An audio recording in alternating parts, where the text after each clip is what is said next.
ஏன் எடுக்கிறோன்ற அந்த கேள்வியோடு இந்த சினிமாவுக்கு வந்தேன். நான் சினிமா துறைக்கு வந்தேன். அதன் அடிப்படையில் என்னுடைய திரை பயணம் தொடர்ந்து நீண்டு கொண்டே இருக்கிறது. அந்த நீண்டு கொண்டிருப்பதில் தங்களான் ஒரு முக்கியமான ஒரு விவாதத்தையும் முக்கியமான வெற்றியும் தமிழ் சமூகத்தில் ஏற்படுத்தியிருக்கு அப்படின்றதுல நான் இன்னி ரொம்ப சந்தோஷப்படுறேன், மகிழ்ச்சி. அந்த இந்த வெற்றியை கொடுத்து உங்களுக்கு எல்லாருக்கும் என்னுடைய நன்றிகளை நான் தெரிவிச்சுக்கிறேன். அண்ட் இது ரொம்ப சாதாரணமானது அப்படின்னு கிடையாது. ஏன்னா ஏற்கனவே பழக்கப்பட்ட ஒரு மொழியில் ஒரு படம் பண்ணுறது எத்தகைய ஒரு விஷயமோ அதே மாதிரி பழக்கப்படாத ஒரு மொழியில் ஒரு புது அனுபவத்தை மக்களுக்கு கடத்தணும். அப்புறம் எனக்குள்ள இருக்கிற ஒரு அகத்தை என்னுடைய திரைக்கதையின் வாயிலாக நான் மக்கள்கிட்ட பேசணும் அப்படின்றதுடைய உள்ள வேட்கை தான் இந்த தங்கலான். அதன் அளவிலே சரியாக புரிந்து கொண்டு அதை கொண்டாடுகிற எண்ணிக்கை அடங்கா நிறைய ரசிகர்கள் இருக்கிறாங்க, நிறைய மக்கள் இருக்கிறாங்க, நிறைய ஊடக நண்பர்கள் இருக்கிறாங்க, எழுத்தாளர்கள் இருக்கிறாங்க. அவ்வளோ பேர் இந்த படத்தை அப்ரிஷியேட் பண்ணி எழுதுறது, டிஸ்கஷன் பண்ணுறது, நிறைய இது சம்மந்தமாக ஒரு விவாதத்தை உண்டு பண்ணியிருக்கிறது. இதெல்லாம் பார்க்குறப்போ நம்ம ஒரு சரியான படத்தை எடுத்திருக்கிறோம் அப்படின்ற ஒரு பெரிய மகிழ்ச்சியையும் சந்தோஷத்தையும் எனக்கு ஏற்படுது. அந்த அளவில் இந்த படத்தை இந்த அளவுக்கு வெற்றி படமாக கொடுத்தவங்களுக்கு எல்லோருக்கும் என்னோட மிகப்பெரிய நன்றியை நான் தெரிவிச்சுக்கிறேன். இந்த வெற்றியில் என்னோட சேர்ந்து பல பேர் பயங்கரமாக உழைச்சிருக்காங்க. ஸோ நான் எப்பவுமே ஒன்று யோசிக்கிறது தான், ஏன்னா பயங்கரமாக உழைக்கிறதுனால மட்டும் ஒரு படத்தை வெற்றி படமாக அங்கீகரிக்கணுமா, இல்லை பயங்கரமாக உழைக்கிறதுனால மட்டும்தான் அந்த படத்தை மக்கள் ஏற்று கொண்டாடணுமா அப்படிலாம் இல்லை. அது வேலைப்பாடு தான். ஒரு திரைப்படம் என்ன மாதிரியான வேலையை ஏற்றுக்குது, ஒரு திரைப்படம் உருவாக்குவதற்கு என்ன மாதிரியான வேலை தேவைப்படுது, அது நம்ம ஒரு சாதாரண படமாகவும் எடுக்கலாம், இல்லை கஷ்டமான படமாகவும் எடுக்கலாம். ஆனால் அந்த படத்துக்கு அந்த உழைப்பு ரொம்ப ரொம்ப அவசியமானது. நான் இன்னைக்கு இந்த டைமில் இங்கே நான் நிற்கிறேன்னா டெஃபினட்டாக என்னோட உழைப்பு தான் என்னை இவ்வளோ தூரம் கொண்டு நிற்கிறது. நான் உழைக்கிறதுக்கு அசராதவன் தான். நான் என்னை பயங்கரமாக அப்ளை பண்ணி நான் உழைக்கிறதுக்கு எந்த டைமும் எந்த நேரமும் நான் சரியா இருக்கிறேன். ஆனால் நான் ஓகே, நான் இந்த படம் எடுக்கிறதுக்காக நான் உழைக்கிறது ஓகே. ஆனால் என்னை போல இருக்கிறவங்களோட சேர்ந்து இதே மனநிலையோட சேர்ந்து இருக்கிறவங்களோட வேலை செஞ்சாதான் நம்ம நினைக்கிற ஒரு படத்தை அச்சீவ் பண்ணி எடுக்க முடியும். அப்படின்றதுல என்னை விட பயங்கரமா தங்களை ஒப்புவித்து கண்டு பயங்கரமா வேலை செஞ்ச நிறைய பேர் இந்த தங்கலான் டீம்ல இருக்கிறாங்க. ஒவ்வொருத்தருக்கும் நான் ஸ்பெஷலாக நான் நன்றி தெரிவிச்சுக்கிறேன். சின்ன சின்ன வேலைகள் ஆரம்பித்து ஒரு மேனேஜர் வேலையிலிருந்து படத்தில் இருந்த 24 கிராஃப்டில் ஒர்க் பண்ண அத்தனை டெக்னீஷியன்ஸ் அண்ட் ஆக்டர் அப்புறம் பின்னாடி நடித்த தொழில்நடிகர்கள் அப்புறம் ஒரு சின்ன சின்ன வேலைகள் சேர்ந்த இன்னும் குறிப்பாக கேஜிஎஃப்ல நமக்கு சப்போர்ட் பண்ண நிறைய மக்கள் அங்கே இருக்கிறாங்க. அங்கே இருக்க நீலமன் பாட்டு மையம் தோழர்கள் நிறைய பேர் இந்த படத்துக்காக மிக கடினமான ஒரு உழைப்பை உழைச்சிருக்கிறாங்க. அது வெறும் காசுக்காக மட்டும் கிடையாது. ஆக்சுவலி என்னால் என்னுடைய படத்து மேலேயும் என்னுடைய ஒர்க் மேலேயும் என் மேலேயும் ஒரு தீராத அன்பும் காதலும் கொண்டவங்களால மட்டும்தான் எனக்கு இவ்வளோ வேலை செய்ய முடியும் அப்படின்னு நான் நினைக்கிறேன். அண்ட் இதுக்கு நான் என்ன தரப்போறேன்னு எனக்கு தெரியல. அண்ட் இது ஒரு பெரிய ரெஸ்பான்சிபிலிட்டி எனக்கு கிரியேட் பண்ணுது. தொடர்ந்து இன்னும் நிறைய உழைக்கணும், நிறைய பேர் இங்கே இருக்கிறாங்க, நிறைய பேரோட சேர்ந்து நம்ம வேலை செய்ய வேண்டியது இருக்குது அப்படின்றத ஒரு பெரிய ரெஸ்பான்சிபிலிட்டி எனக்கு உருவாக்குது. அந்த ரெஸ்பான்சிபிலிட்டியை நான் திரும்பவும் நான் ஏற்றுக்கிறேன். திரும்பவும் அதை எடுத்துக்கொண்டு அடுத்த படங்களுக்கு ஓடணும் அப்படின்னு நான் நினைக்கிறேன். அந்த அளவுக்கு ஒரு பெரிய ஒரு தேவையும் ஒரு உறுதித்தன்மையும் ஒரு ரெஸ்பான்சிபிலிட்டியும் எனக்கு ஏற்படுத்தி கொண்டே இருக்கிற என்னுடைய அன்புக்குரியவர்கள் நிறைய பேர் இருக்கிறீங்க. நீங்கள் இருக்கிறப்ப எனக்கு என்ன பயம், எனக்கு பயமே கிடையாது. ஒரு அன்புதான் என்னை புஷ் பண்ணிட்டே இருக்குது. நீங்க கொடுக்குற அன்பும் ஆதரவும் இல்லை. சரி, நம்ம சில டைம் நம்ம மேல சில வன்மம் வரதான் செய்யும். ஆனா அதுக்காக நம்ம வெறும் வன்மத்துக்கு பதில் சொல்ற இடத்துல நம்ம நின்றுட்டோம்னு வச்சிங்களா, நம்ம காலி ஆயிடும். அதுதானே வன்மம் விரும்புது. ஆனா அப்படி இல்லாம அதை விட அதிகமா அன்பு பொழிகிற நீங்க இருக்கிறப்போ நம்ம ஏன் கவலை பண்ணணும், நம்ம ஏன் இன்னொரு பாதையை நோக்கி போறோம் அப்படிங்கிறதுல ரொம்ப ரொம்ப சந்தோஷம்.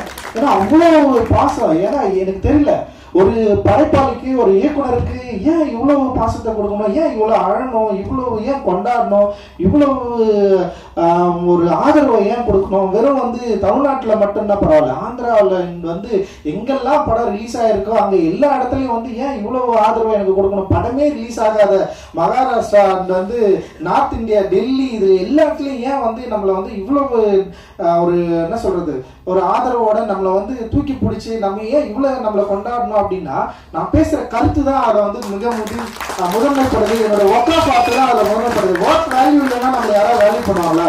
நம்ம என்னதான் பேசலாம், என்னதான் பண்ணலாம், ஆனால் ஒழுங்கா ஒரு படம் எடுக்க தெரியலன்னா நேரம் தூக்கி போட்டு போயிட்டே இருப்பாங்க. அப்போ நம்முடைய ஒர்க்கை பார்த்து நம்முடைய கருத்து, நம்முடைய சிந்தனை, நம்ம இந்த மக்களுக்கு கொடுக்க விரும்புகிற அந்த அன்பை சரியா புரிந்து கொண்ட பல லட்சம் பலாயிரம் கணக்கான மக்கள் நம்ம இருக்கிறப்போ நமக்கு எந்த கவலையும் இல்லை அப்படின்றது தான் இந்த தங்கலானுடைய வெற்றி எனக்கு கொடுத்துருக்கு. ஒரு மிகப்பெரிய உற்சாகத்தை எனக்கு கொடுத்துருக்கு அப்படின்னு நான் நினைக்கிறேன். இந்த வேலையில என்னோட ஒர்க் பண்ண எல்லாருக்கும் நான் நன்றி தெரிவிச்சுக்கிறேன். குறிப்பா என்னோட திரைக்கதையில எனக்கு கூட ஒர்க் பண்ண தமிழ் பொதுவா பேசுறப்ப ரொம்ப சூப்பரா சென்சிட்டிவா சில விஷயங்களை அட்டன் பண்ணாரு. எனக்கு என்னன்னா கேட்கறதுக்கு ரொம்ப பிடிக்கும், படிக்கிறதுக்கு ரொம்ப பிடிக்கும். ஆனால் அது திரைக்கதையில உருவாக்குறப்போ நான் என்னன்னா அதை எங்க பயன்படுத்தணும், எப்படி இருக்கணும்ன்றதுல ஒரு பெரிய ஒரு என்ன சொல்றது, அதை நோக்கி ஒரு பெரிய பயணமே எனக்குள்ள இருக்கும். அது ரொம்ப தனிமைப்படுத்தப்பட்ட ஒரு பயணம். அதுல இருந்து தான் இந்த எல்லாமே ஒர்க் ஆகுதுன்னு நினைக்கிறேன்.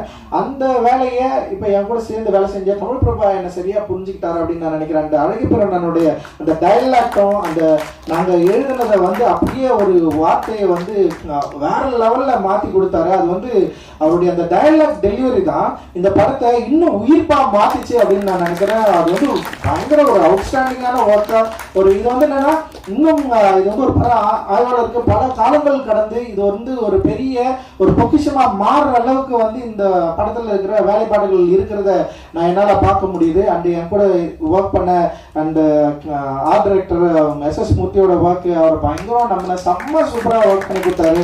அண்ட் ஸ்டன் டைரக்டர் சாமோட ஒர்க் அந்த எக்ஸ்ட்ராடனரி ஒர்க், உமாதேவியோட லிரிக், மௌனன் யாத்திரைக்கு அந்த அறிவு எல்லாமே பயங்கரமா பண்ணியிருந்தாங்க. அண்ட் செல்வா என் கூடவே எப்பவுமே பயணிக்கிறவன். என்னுடைய தேவை என்னன்றதை மீறி அவனுக்கு கமர்ஷியலான இருக்கிற ஒரு ரசிகர்களை எப்படி திருப்திப்படுத்தணும், அவங்களுக்கு இது சரியா கொண்டு போய் சேர்க்கணும் அப்படின்றது தான் அவனுடைய மிகப்பெரிய ஃபைட்டா இருக்கும். அது தொடர்ந்து என்கிட்ட அவன் அதை பேசிட்டே இருப்பான். ஸோ செல்வாக்கு நான் மிகப்பெரிய நன்றியை தெரிவிச்சுக்கிறேன். அந்த காஸ்டியூம் டிசைனரா அனிதாவை நான் அறிமுகப்படுத்தணும்லாம் நினைக்கல. அது அனிதா காலேஜ் ஆஃப் ஃபைனான்ஸ் படிக்கிறப்ப ஒரு ஃபேஷன் ஷோ பண்ணாங்க. அந்த ஃபேஷன் ஷோ ரொம்ப சூப்பரா இருந்தது. அனிதா பெயிண்டிங் தான் படிச்சது. ஆனா ஒரு ஃபேஷன் ஷோ பண்ணோடனே எனக்கு அப்பதுலேருந்தே தோணுச்சு, நான் படம் பண்றப்பவே எனக்கு தோணுச்சு அனிதா ஏன் நம்ம காஸ்டியூம் டிசைனரா கூப்பிடலாம். ஆனா இன்னொரு விஷயம் இருக்குது, நம்ம வேலை செய்யற இடத்துல நமக்கு நெருக்கமானவர் இருந்தாங்கன்னு வச்சுங்களேன், வேலை செய்யவே நிறைய பிரச்சனைகள்லாம் வரும். நான் அப்படியே யோசிச்சேன், எதுக்குதான் தேவையில்லாம கூட கூட்டிட்டு வச்சுக்கலாம். இப்போ நம்ம உட்காந்துட்டு நான் படம் ஒர்க் பண்ணிட்டே இருப்பேன், நான் எதை பற்றியும் கவலைப்பட மாட்டேன். அதில் நமக்கு தெரிஞ்சவங்க யாராவது வந்தாங்கன்னா அவங்கள எப்படி நம்ம ரிசீவ் பண்ணோம், பார்க்க கரெக்டாக உட்காந்துருக்காங்களா, அவங்க பார்க்குறது ஒரு எக்ஸ்ட்ரா வேலை இல்லை, அந்த வேலை நமக்கு வேணாம் நான் யோசிப்பேன். இன்னொன்று என்னோட மானிட்டர் பக்கத்தில் யாராவது இன்னொருத்தர் உட்காந்தாலே எனக்கு பயங்கர கான்சியஸாக மாறிடும். அனிதா உட்காந்துடக்கூடாதுன்னு எனக்கு ஒரு பயம் வேறு.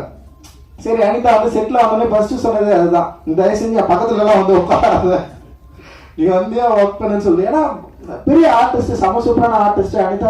அவரோட பெயிண்டிங் செம சூப்பரா இருக்கும். அண்ட் அதோட கலர்ஸ் எல்லாமே பயங்கரமா ஹேண்டில் பண்ணியிருப்பாங்க அவங்களோட பெயிண்டிங்ல. நான் தான் கேட்டேன், நான் நட்சத்திரம் நகர்வதில் நீ ஏன் காஸ்டியூமா பண்ணக்கூடாது, ஹேண்டில் பண்ணக்கூடாதுன்னு சொல்லிட்டு காஸ்டியூம் அப்படிதான் ஸ்டார்ட் ஆச்சு. இன்னைக்கு ரொம்ப சூப்பரான ஒரு காஸ்டியூம் டிசைனரா அங்கீகரிக்கப்பட்டிருக்கிறாங்க. வாழ்த்துக்கள் அனிதா. அந்த ஏகாம்பரம் அவன் என்னுடைய ஜூனியர். அந்த செம சூப்பரா என்னுடைய கூடவே ஒர்க் பண்றான். அந்த ஏன்னா ஃபர்ஸ்ட் படம் அவனுக்கு சாப்பிட்டா பரம்பரை. அவன் என்ன ஒர்க் பண்ணுவாங்கன்னு எனக்கு தெரியாது. ஆனா அவன் அந்த ஆர்ட், அந்த டிசைனிங் மேல இருக்கிற அந்த அன்பு இருக்குல்ல, அந்த லவ் இருக்குல்ல, அவன் அதை பத்தி சிந்திச்சுட்டே இருந்தது, அதை பத்தி அவன் பேசினது, அதுதான் என்னை நம்ப வச்சது. அண்ட் அவனுக்கு நான் கொடுத்தோடனே 3வது நாளே அவனால முடியல.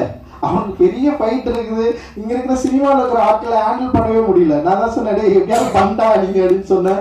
அண்ட் அதுக்கு நிறைய அவார்டெல்லாம் வாங்கினான். சாப்பிட்டா அப்புறம் இருக்கு பெஸ்ட் காஸ்டியூம் டிசைனர்லாம் வாங்கினா. அந்த இன்னைக்கு இங்க ஒரு பிஸியான காஸ்டியூம் டிசைனரா இண்டஸ்ட்ரியில இருக்கிறான். பெரிய பெரிய படங்கள் இன்னைக்கு பண்ணிருக்கான். அண்ட் சூப்பரா, வாழ்த்துக்கள். தொடர்ந்து நீ அசிஸ்டன்ட் டைரக்டர்ஸ் சாரி தப்பா நினைச்சுங்க. அங்க பயங்கரமா உழைச்சாங்க. அண்ட் அவங்களுடைய உழைப்புக்கு ஈடுனே இல்லை. ரொம்ப இந்த கிராஃப்டை சரியா புரிஞ்சுட்டு எனக்கு பெரிய லெவல் சப்போர்ட் பண்ணாங்க. And thank you. அண்ட் மேனேஜர்ஸ் எல்லாருக்குமே, சஞ்சய்லேருந்து எல்லாருமே நிறைய பேர் இருக்காங்க. Really sorry. தேங்க்யூ. வாங்க டெக்னாலஜி வியூவர்ஸ் குயிக்கா செகண்ட்ல பேசிடுவாங்களா? அவார்ட்லாம் வாங்கிருக்காங்க வாங்க.